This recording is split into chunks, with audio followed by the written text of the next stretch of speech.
Kamukhang-kamukha ko nga siya.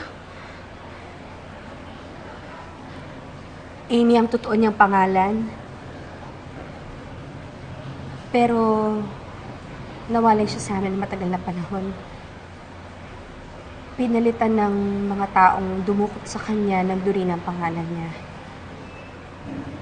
Masyado siyang maraming pinagdaanan, pero sa huli, kinuha din siya sa amin dahil na-aksidente siya.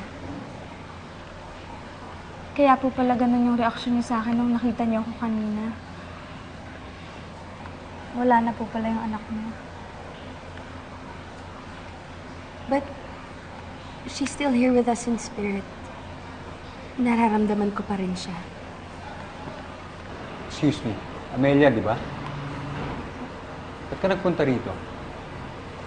Gusto ko lang pong magpasalamat sa inyo sa tulong na binigay niyo sa akin sa ospital.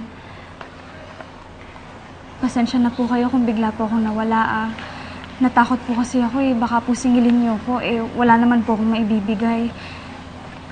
Pero naisip ko po na mali yung ginawa ko, kaya po nagpunta ako dito.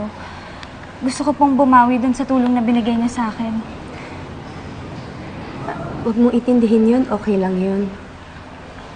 Paano mo nalaman yung address namin? Tinanong ko po dun sa nurse sa ospital. Di ba may pinirmahan po kayong form? Taga saan ka ba? Taga Mindanao po. Bagong salta lang po ako dito sa Maynila. Saan ka umuwi dito sa Manila? Wala po. Wala? Sa mga kalye po.